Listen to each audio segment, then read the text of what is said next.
स्वागत है दोस्तों आपका हमारे इस YouTube चैनल पे। दोस्तों इस वीडियो में बहुत बड़ी ब्रेकिंग न्यूज़ आ रही है बिहार से।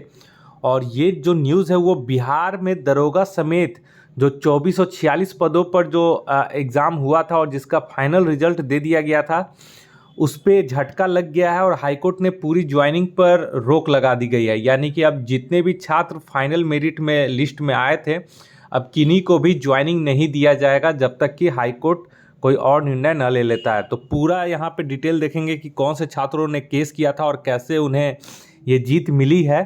और यहाँ पे हम पूरा डिटेल देख लेते हैं अब क्या इसका असर पड़ेगा आने वाले एग्ज़ाम में और क्या कुछ होगा जो ये पहले से जो डिसअपॉइंटेड थे, जिनका सिलेक्शन नहीं हो पाया था, उसको भी आज इस वीडियो में हम लोग देखते हैं पूरा न्यूज़। तो चलिए यहाँ पे देख लीजिए। यहाँ पे बोला जा रहा है कि बिहार पुलिस अवर सेवा आयोग ने बिहार पुलिस और कारा एवं सुधार सेवाओं के अधीन दरोगा, सर्जेंट और सहायक जेल अधीक्षक के कुल 2446 पदों पर बहाली निकाली थी। हाल ही में इसका अंतिम रिजल्ट भी जारी कर दिया गया था। वहीं जिन अभ्यर्थियों का चयन किया गया है वो लंबे समय से ट्रेनिंग में जाने का इंतजार कर रहे थे और बहुत छात्र विभाग के पास जाकर भी यहाँ पे विरोध प्रदर्शन कर रहे थे कि उन्हें जब फाइनल सिलेक्शन हो चुका है तो ट्रेनिंग के लिए क्यों नहीं बुलाया जा रहा है। तो हमेशा आयोग के द्वारा गोल मटोल जवाब दे दिया जा रहा था। तो अब न्यायालय के निष्कर्ष का उन्हें इंतजार रहेगा। तो देखें पूरा केस क्या हुआ है।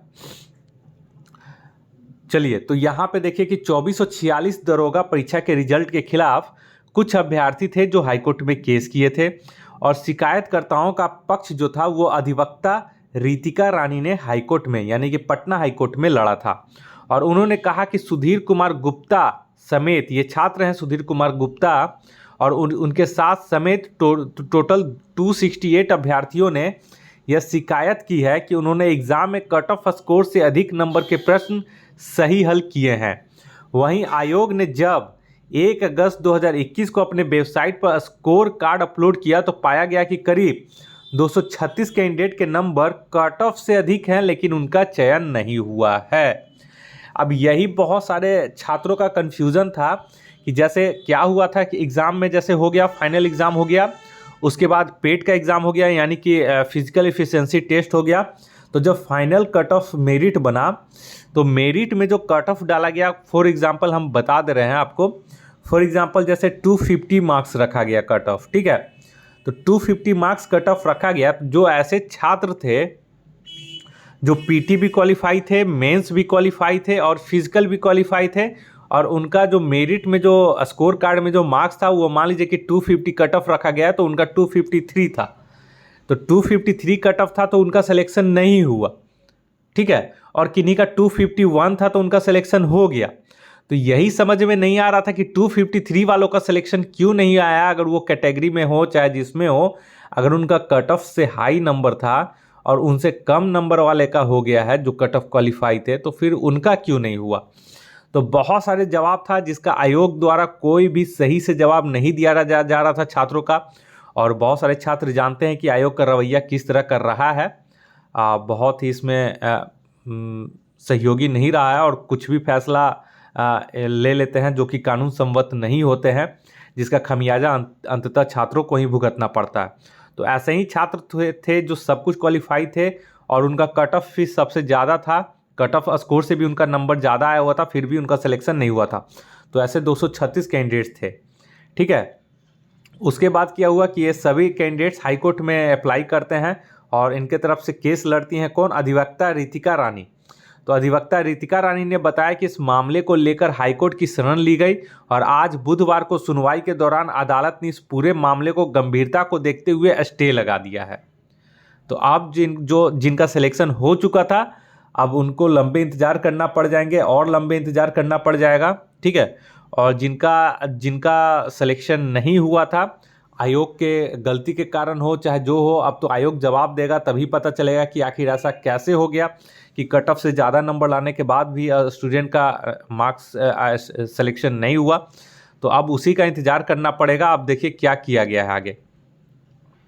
इसके बाद अधिवक्ता रितिका रानी ने बताया कि अब भी किसी भी अभ्यर्थी को ज्वाइनिंग लेटर नहीं दिया जाएगा। हाईकोर्ट ने साफ कर दिया गया है कि जब तक कोई निर्णय नहीं लिया जाता है तब तक अब किसी का भी जिनका भी चयन हो चुका है उनको भी ज्वाइनिंग लेटर नहीं दिया जाएगा और बहाली की प्रक्रिया को रोक दी गई है। आयोग को अदालत में कई अनसुलझे सवालों के अब जवाब देने होंगे।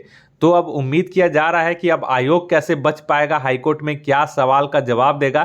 तो छात्रों का इस पे बहुत ज़्यादा नज़र रहेगी कि आयोग किस तरह से जवाब देता है बहुत सारे अनसुलझे सवालों का जो छात्रों ने उनसे पूछ रहे थे और छात्रों का उनका जवाब आयोग के द्वारा नहीं दिया जा रहा था। अब तो हाईकोर्ट में उन्हें देना ही पड़ेगा।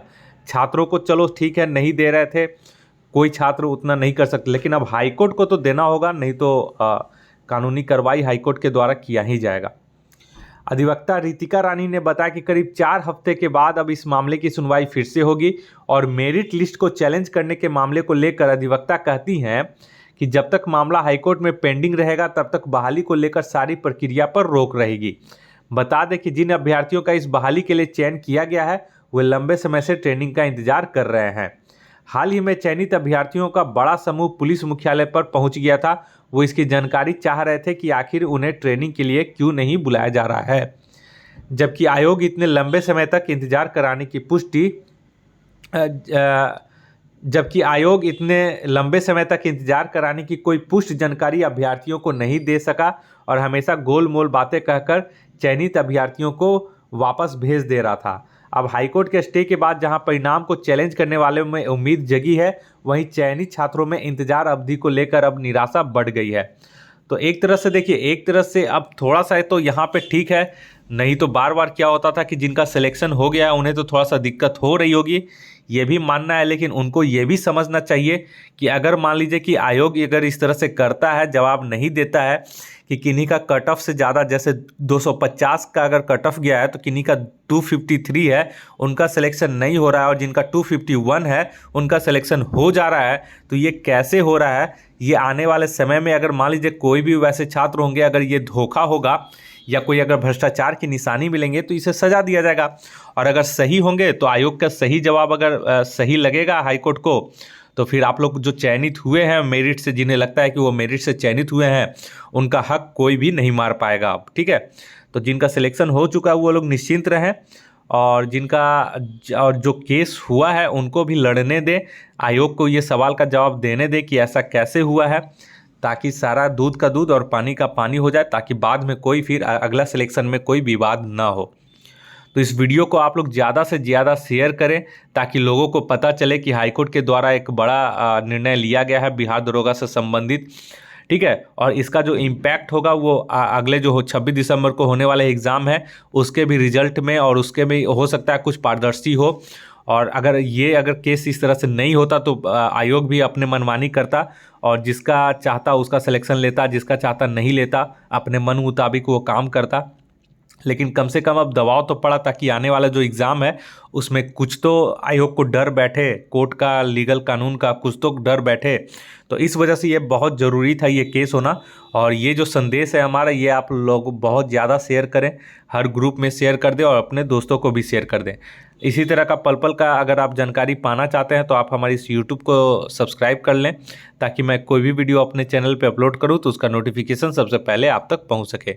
इस वीडियो को देखने के लिए आप लोग का बहुत बहुत शुक्रिया। आपका दिन मंगलमय हो। धन्यवाद।